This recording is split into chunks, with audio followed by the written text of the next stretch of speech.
हर हर महादेव! साक्षी divine bite में आपका स्वागत है। आज मैं बनाने जा रही हूँ वो लड्डू नहीं है, एक कोशिश है जो रिश्तों में मिठास और सम्मान बनाए रखने की। अपनी माँ के लिए तो सब कुछ करना चाहते हैं, पापा के लिए भी, लेकिन क्या कभी उतना हमने सोचा अपने सास-ससुर के लिए? मैंने ये लड्डू खास उनके लिए बनाए हैं क्योंकि जो लोग मेरे पति के लिए इम्पोर्टेंट है, वो मेरे लिए भी उतने ही इम्पोर्टेंट है। शादी के बाद अक्सर ये सुनते हैं कि 2 परिवार एक हो जाते हैं। लेकिन सच कहूँ हमारी पीढ़ी में कहीं न कहीं ये दूरी आ गई है। हम जल्दी अपने सास-ससुर को सख्त, अलग और गलत समझने लगते हैं। हाँ, मैं ये मानती हूँ कि वो पूरी तरह सही नहीं है, लेकिन वो उतने भी गलत नहीं जितना हम सोच लेते हैं। मेरे मम्मी-पापा बताते हैं कि उनके बोलने का तरीका अलग हो सकता है, उनकी आदतें अलग हो सकती हैं, पर उनके दिल में अपनापन कम नहीं होता हमारे लिए। लेकिन अगर हम अपनी तरफ से सम्मान और देखभाल दें, तो बहुत कुछ बदल सकता है।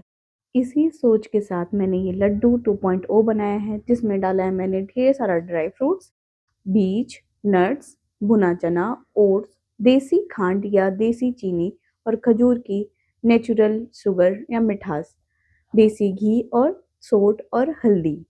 मैंने सारी चीज़ों को ड्राई रोस्ट किया और फिर ग्राइंड किया और आटे में मैंने मक्का, गेहूँ, ज्वार, रागी आटा डाला। आप अपने हिसाब से आटा चुन सकते हैं। ताकि वो रोज़ एक लड्डू खाएँ, तो उन्हें ताकत मिले, उनकी हड्डियाँ मजबूत रहें और वो खुद को स्वस्थ महसूस करें। इस लड्डू में मेरे इमोशंस जुड़े हुए हैं और ये सिर्फ़ न्यूट्रिशन बेसिस के लिए नहीं है। मुझे लगता है ना कि रिश्ते सिर्फ़ जीतने के लिए नहीं या निभाने के लिए नहीं होते, कभी-कभी बस एक छोटा-सा कदम काफ़ी होता है। अगर आपकी ज़िंदगी में कोई बड़े-बुज़ुर्ग हैं, तो उनके लिए कुछ ख़ास कीजिए, ज़रूरी नहीं कि वो लड्डू ही हो, वो एक प्यारी-सी बात भी हो सकती है, जो उनके चेहरे पे मुस्कान ला सकती है। मैंने अपनी तरह से कुछ इस तरह ट्राई किया, आप भी कुछ कीजिए, शायद आपके घर में प्यार की खुशबू और गहरी हो जाए।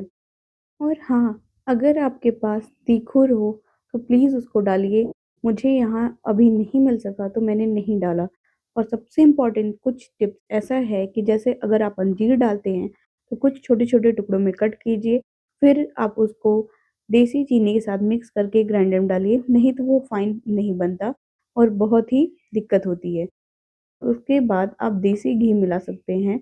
अगर आपके पास देसी घी नहीं है, तो राइस ब्रान ऑयल या फिर मूँगफली का तेल मिक्स करिए।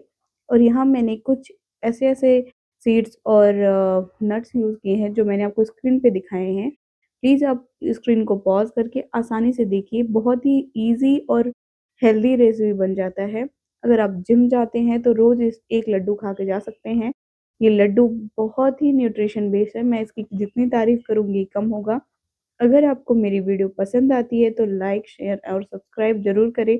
और मैं ये मानती हूँ कि इतने सारे ड्राई फ्रूट्स, नट्स, सीड्स और बाकी कुछ ऐसी चीज़ें हैं, जो हम डेली कंज़्यूम नहीं कर सकते। मैंने इसमें कुछ चिया सीड्स मिक्स किया है, तो मुझे लगता है कि ये एक परफ़ेक्ट कॉम्बिनेशन है कि सारी हेल्दी चीज़ें हमारी बॉडी में जा सके और ईज़िली। बहुत ही कम लोग ऐसे होते हैं जो कि बहुत ही ज़्यादा हेल्थ कॉन्शियस होते हैं कि वो डेली उसको सोक कर सकें और फिर उसको कंज़्यूम करें। अगर मेरी तरह लोग हैं जो भूल जाते हैं, जिनके पास टाइम कम है और उनको अपने हेल्थ को सुधारना है, जिनको अपने बाल को अच्छा करना है और आँखों की रोशनी अच्छी करनी है और जो भी उनकी हड्डियों में कमी, कैल्शियम की कमी वग़ैरह होती है, उनको सही करना है, तो ये लड्डू उनके लिए बेस्ट है। प्लीज़ अपने बच्चों को भी दें और खुद भी ट्राई करें और 1 महीने बाद मुझे इसको खाने के बाद रिज़ल्ट बताएँ। Thank you for watching my video.